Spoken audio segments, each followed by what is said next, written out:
से बात भी कर रही है तो शंकर भगवान की कर रही है। और एक आज की पत्नी पति से थोड़ी देर भी अगर बात होती है तो केवल सामान लाने की ही होती है। तुम वहां से आ रहे हो तो मैंने पीको पे साड़ी दी है, उठा के लिया। तुम अगर वहां से आ रहे हो तो सब्जी मंडी से आधा किलो गिलकी लिया। अब एक जरा विचार करिएगा, एक ऋषि अथर्व की धर्म पत्नी है जो केवल शिव की चर्चा कर रही है, एक सुदामा जी की पत्नी है सुशीला जो केवल द्वारकाधीश की चर्चा कर रही है, एक अर्जुन की धर्म पत्नी है द्रौपदी जो केवल भगवान कृष्ण की चर्चा कर रही है, एक पांडवों की माता कुंती जो बार बार भगवान कृष्ण की चर्चा कर रही है।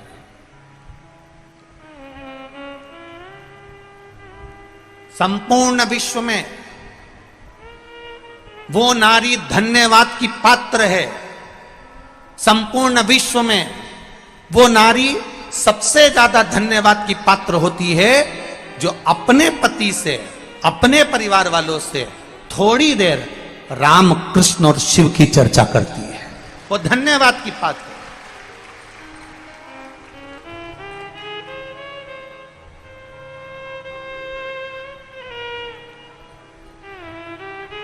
और मेरा विश्वास कहता है, बेटमा में ये लाखों की संख्या में जो भक्त आए हैं, आप लोग लाखों की संख्या में यहां पहुंचे हो, तो ये मेरा विश्वास कहता है कि जितने लोग ये देपालपुर, बेटमा, इंदौर क्षेत्र के हैं, ये मेरा विश्वास कहता है प्रत्येक घर में चाहे बहू हो, सास हो, ननंद हो, बेटी हो, दामाद हो, जो भी घर में होगा, मेरा विश्वास कहता है कि आपके घर में प्रतिदिन भले एक बार बात निकले पर शंकर भगवान की बात जरूर निकलती है। ये निश्चितता, ये मेरा विश्वास कहता है, ये मेरा भरोसा कहता है, ये मेरी दृढ़ता कहता है।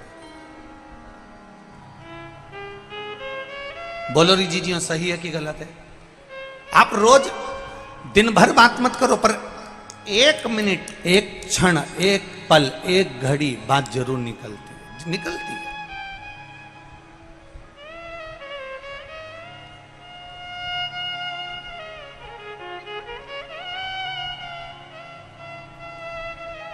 और हम तो हमेशा कहते आए, आज फिर कह रहे हैं, जितनी भी माताएं कथा सुनने के लिए आए, जितनी भी माताएं कथा श्रवण करने के लिए आए, उनसे निवेदन है कि प्रयास करा करो कि अपने घर के पुरुष को भी एक लोटा जल हाथ में देकर शिव मंदिर भेजने का प्रयास करा करो।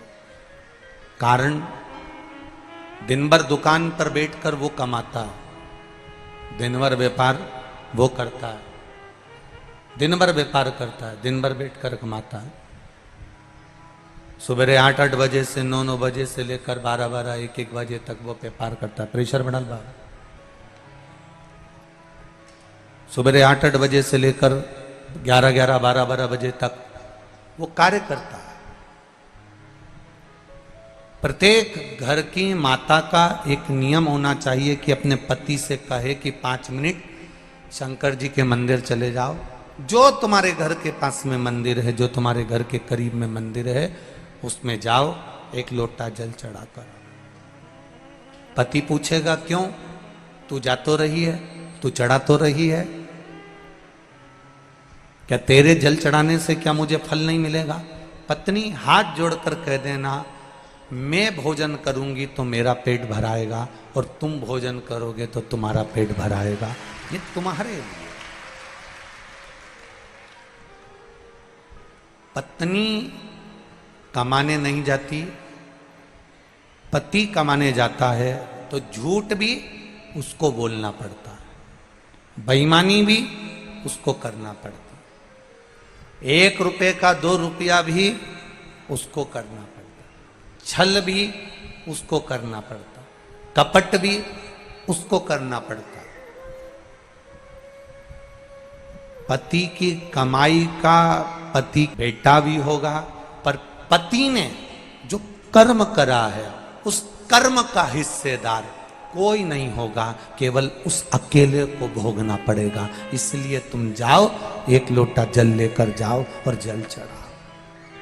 बहुत विडंबनाओं से भरा हुआ यह मानव का देह और मानव का शरीर है, बहुत विडंबनाओं से भरा हुआ है। मानव का देह, मानव का शरीर बड़ी विडंबनाओं से भरा हुआ है। आज के जमाने में भजन करने वाले कम मिलेंगे, नाम जाप करने वाले कम मिलेंगे, स्मरण करने वाले कम मिलेंगे, कीर्तन करने वाले कम मिलेंगे, भगवान की सेवा करने वाले कम मिलेंगे, दिखावा करने वाले ज्यादा मिलेंगे। अब तुम उसको भी जाने दो। अभी अभी तुम देखो कि इतनी गेहूं की फसल चल रही है, कितनी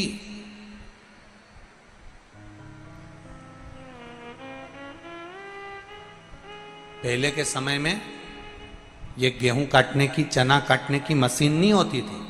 बोलो री जी हाँ, बोलो बोलो जम के बोलो ईमानदारी से, होती थी क्या? नहीं। पहले के समय में गेहूं काटने वाले मिल जाते थे, पहले के समय में चना काटने वाले मिल जाते थे। आज के जमाने में गेहूं काटने वाले, चना काटने वाले नहीं मिलते हैं, पर गला काटने वाले ढेर मिल जाते हैं। नहीं मिले, इनको ढूंढ ढूंढ के थक जाओ तो नहीं मिलेगा। गेहूं काटने वाला ढूंढो, मिलेगा क्या? अरे साहब बहुत महंगा मिल रहा, अब की बार गेहूं काटना बड़ा भारी पड़ रहा, चना काटना बड़ा भारी पड़ रहा। तो लोगों ने मशीन लगा दी कि मशीन से काट दो साहब, मशीन से काट दो। उन्हें मशीन लगा।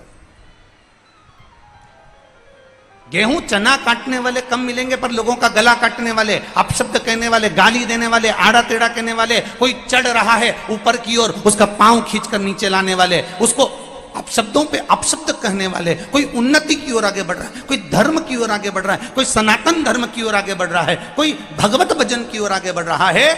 आज के जमाने में गेहूं काटने वाले मिले चाहे ना मिले, चना काटने वाले मिले चाहे नहीं मिले, पर आज के जमाने में दुनिया को काटने वाले, सनातन धर्म को काटने वाले, कहीं भगवत भजन करने वाले को काटने वाले बहुत मिलेंगे। कोई घर का बेटा सुंदरकांड में जा रहा है तो माता पिता को बुरा लगता है, कोई घर का बेटा भगवत भजन में जा रहा है, घर के लोगों को बुरा लगता है। घर का, अरे जाने दो, कई कई घरों में तो ये हालत है कि पति अगर रोज रामायण में चले जाए, पति रोज सुंदरकांड में चले जाए, पति अगर रोज भगवत भजन में चले जाए तो पत्नी का मुंह भगोना हो जाए। कहां गए थे? केवल सुंदरकांड सुंदरकांड सुंदरकांड, केवल रामायण रामायण रामायण, केवल शिवपुराण शिवपुराण शिवपुराण। तो बाबा जोगी बन जाओ ना। काय को आते हो रात को घर? क्यों आते हो इतनी रात को 2-2 बजे घर? और वही पति सुंदरकांड में नहीं जाए, रामायण में नहीं जाए, और जगदम्बा को घुमाने के लिए आइलैंड ले जाए,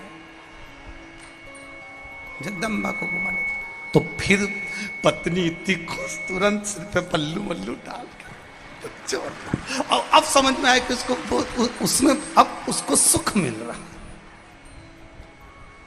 भजन में जाने पर उसको सुख की अनुभूति नहीं हो रही है, रामायण में जाने पर उसको सुख की अनुभूति नहीं हो रही है, शिव महापुराण में जाने पर उसको सुख की अनुभूति नहीं हो रही है। ये हमारी सोच है कि ये रामायण में क्यों जा रहा है, ये भगवत भजन में क्यों जा रहा है, ये कीर्तन में क्यों जा रहा है, ये मंत्र जाप में क्यों जा रहा है। नियम बनाओ बेटमा की माताओं कि अपने घर के एक एक बच्चे को शंकर के मंदिर में भेजने की एक ललकता पैदा करना है कि जा शिव मंदिर में जाकर तू जल चढ़ा, शंकर के मंदिर में जा। अपने पति से एक बार दिन में 24 घंटे में एक बार शंकर की चर्चा करना है, राम की चर्चा करना है, कृष्ण की चर्चा करना है, भगवत भजन की चर्चा करना है। अपने घर में दादियों से निवेदन है, दिन भर बैठकर रोटी खाए, कांदा निपटाए और उसके बाद दांत खुरती जाए, उससे अच्छा है 2 मिनट बैठकर भगवत चर्चा करना है। क्यों करना है? क्योंकि यह भगवत चर्चा ही हमारे जीवन का एक सुख पा जाती है। जब कोई नहीं आता, दुख की घड़ी जब आती है, परिवार नाते रिश्ते कुटुंब कबीला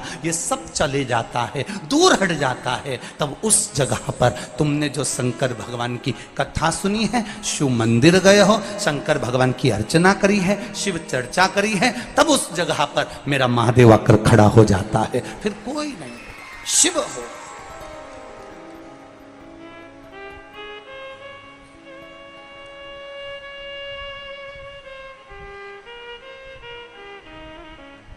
केवल शिव, उसके सिवाय कोई नहीं। और अंत समय परिवार वाले, जब तक तुम्हारे पास में धन है तब तक तुम्हारे साथी हैं, कुटुंब वाले जब तक तुम्हारे पास में दौलत है तब तक वो साथी हैं, दुनिया के लोग जब तक तुम्हारा समय अच्छा चल रहा है तब तक तुम्हारे साथी हैं, पर मेरा महादेव तो सुख में भी साथी है, तो दुख में भी मेरा महादेव साथी है। वो सुख में भी है, वो दुख में भी।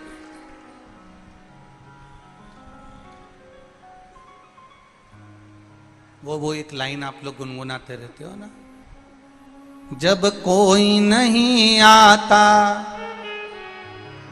भोले लोग का अगर कोई देव है तो वो देव अधिदेव महादेव है, बैठा है।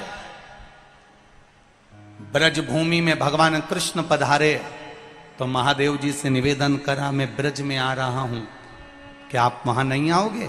भगवान कहने लगे, आप चिंता मत करो, हर पल पल में शिव आपको ब्रज में मिलेंगे, कभी भूतेश्वर, कभी गोपेश्वर, कभी यमुनेश्वर, कभी चकलेश्वर के रूप में ब्रज की भूमि में मेरे महादेव विराजमान हो गए। जब वेंकटेश भगवान तिरुमाला के शिखर पर आए तो उन्होंने देवाधिदेव महादेव से कहा कि मैं पृथ्वी पर आ रहा हूं, मैं तिरुमाला के शिखर पर आ रहा हूं, क्या आप मुझे नहीं मिलोगे? शंकर भगवान कहते हैं, आप तिरुमाला पर बैठना, मैं कपिलेश्वर के रूप में जमीन पर नीचे बैठकर तुम्हारी रक्षा करने वाला बैठा हूं। जब बद्रीनाथ आए, भगवान नारायण बद्रीश में पहुंचे तो कहा मैं केदारेश्वर के रूप में विराजमान होऊंगा। भगवान कृष्ण कहते हैं मैं द्वारका में जा रहा हूं, क्या आप वहां नहीं आओगे?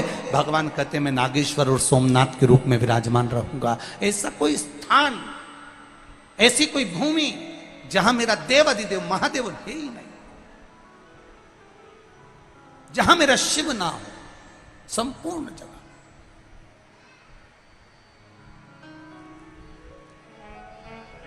करो प्रयास,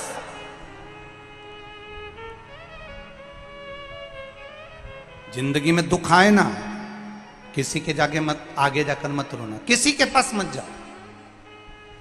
जीवन में दुख आए, किसी के पास जाकर रोने की जरूरत नहीं है। पति ने कह दिया, सास ने कह दिया, ससुर ने कह दिया, बहू ने ये कह दिया, नातेदार ने कह दिया, रिश्तेदार ने कह दिया, किसी से मत कहो कि मेरे जीवन में ये दुख आन पड़ा।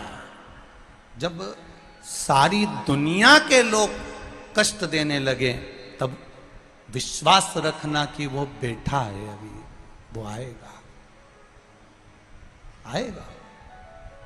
और मेरा महादेव मेरे दुख के घड़ी में, पल में, क्षण में मेरे सामने आएगा।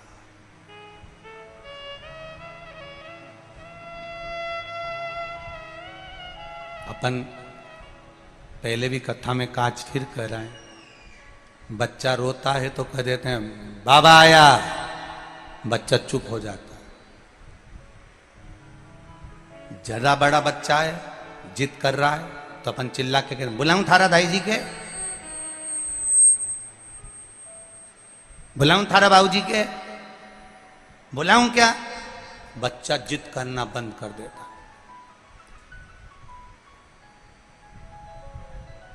बुलाऊं क्या? बस बच्चे ने जिद करना बंद कर दिया। छोटा बच्चा रो